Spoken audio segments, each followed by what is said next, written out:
Today I'm going to tell you a story about how I solved a big problem with a very small organism. I harnessed the power of insects to solve two problems. How do we solve a food problem, and how do we solve a waste problem? In life, we always have an aha moment. Mine came in November of 2005. I was doing a consulting engagement up in the North Slope of Alaska, where a lot of our oil and gas comes from. So as part of the tour, they said, well, we can't get out to one of the remote sites. Well, I said, well, why not? They says, well, we haven't built an ice road yet. And I said, well, first of all, what's an ice road? And they finally told me what that was. And they said, well, normally we build these in October. We can't build them until January. And I said, well, why not? Well, it's getting warmer. So I looked around, and the entire North Slope of Alaska and the northern part of Siberia is one big frozen peat bog. Peat is sequestered methane, and methane is 10 times more potent than CO2. If that melts, we're all in trouble. So I got this bright idea back in 2006. I really got interested in renewable fuels. So in 2006, I started developing a renewable fuels project, specifically making something called biodiesel. And the goal was to get a bunch of waste cooking oil, refine it, turn it into diesel fuel. So I worked diligently for 2 years, developed a project, had the money raised, ready to break ground, and the cost of my raw material, which was this oil, more than doubled in price. Well, apparently, a lot of other people had the same idea. So unfortunately, at the 11th hour, I killed the project after 2 years of hard work and a tremendous amount of investment. It was the best decision I've ever made. So I started sitting around. I got to find a better way to create these oils that we can convert into fuel without using fossil fuels. So I looked at single-cell proteins, bacteria. Well, I'm not a microbiologist, and that was very, very difficult, so I said, that's too hard. So looked at algae. That took all but 5 minutes. And that just was not economically feasible because oil and water just don't mix. So I'm crying in my beer. So one night, I'm with a bunch of my engineering friends having more than a couple of beers. And one of them said, hey, Glenn, bugs are 40 to 50% fat. Why don't you turn insects into fuel? So everyone got a good laugh at it. And I saw an opportunity. So I went back and started doing the research. But I said, well, wait a second. This isn't about fuel. This is about taking our food waste, feeding it to an insect, and creating oil, protein, and fertilizer. Well, I did not know what type of bug to use, so I ran a beauty contest. So good, mealworms, crickets, cockroaches, houseflies. Well, the answer is something called the black soldier fly, which is native to North America, in particular the Southeast. And it fit the criteria. It was non-pathogenic, it's a voracious eating machine, and it's not a pest. So the black soldier fly won. So great, I'm a smart guy, I'm a good engineer. So being a guy, I built 3 big machines as a test bed, each one 1,200 square feet. Got my bugs, added the feed, and let her rip. Everything worked fine. They all died.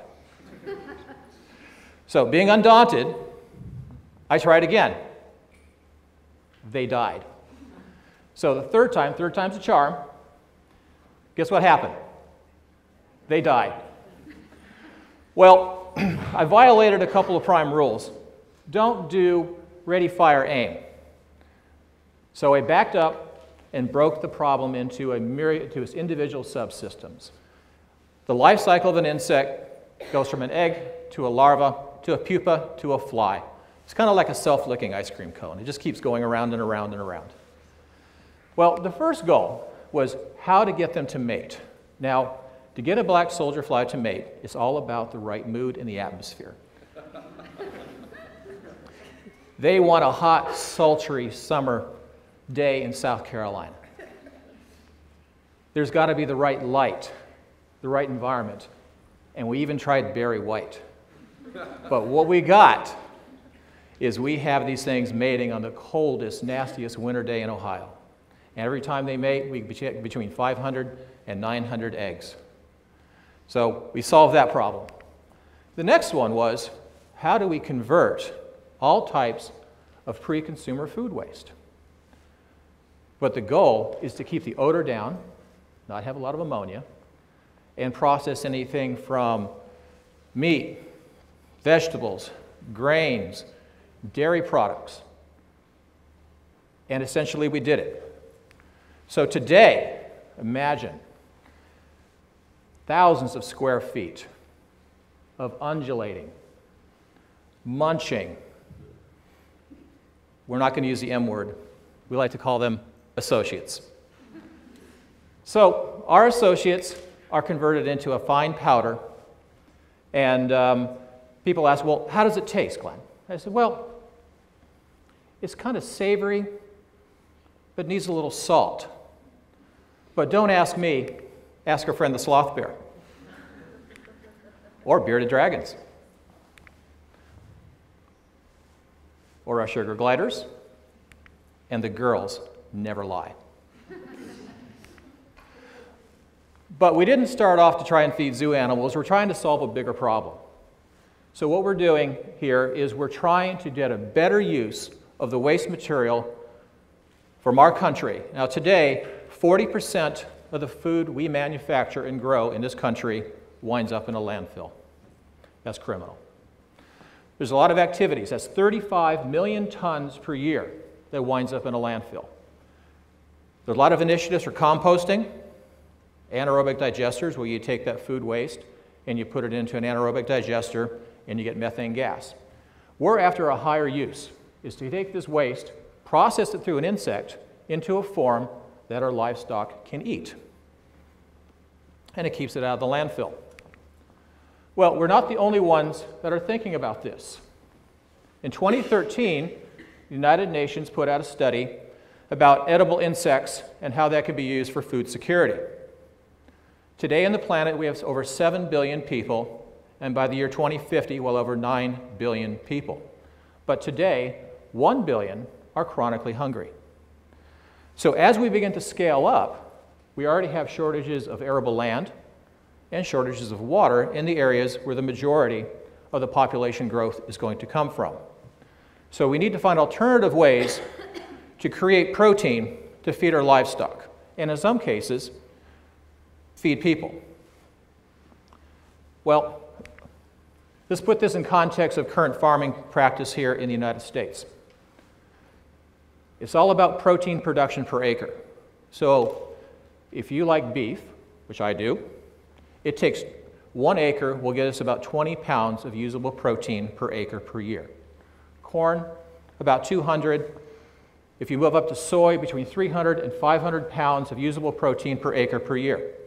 But with insects, particularly black soldier fly, we can get over 1.2 million pounds of protein produced per acre per year. We do that by farming vertically, and we can raise a crop every 2 weeks.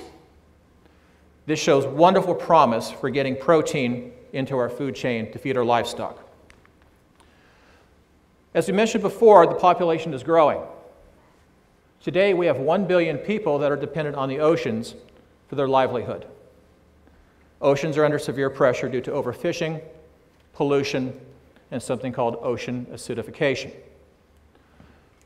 So the fastest growing segment in the agriculture market is aquaculture. That's raising fish in captivity. But to feed fish, you need fish.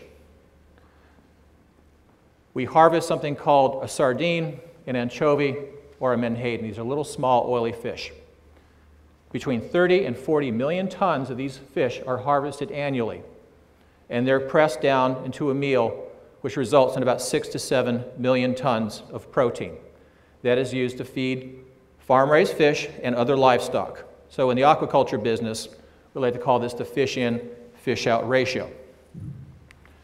So aquaculture will continue to grow. But what we've been able to do is to take the proteins derived from these insects and use that to supplant the fish meal which is harvested from our oceans to create a sustainable source of protein that is wholesome and nutritious, that can push forward the aquaculture industry and help the world in livestock production for the decades to come. So what we're doing in this industry, and you will see this industry begin to grow over the next decade with manufacturing plants around the world, is we are raising the bug to feed the fish, to feed the people. Thank you very much.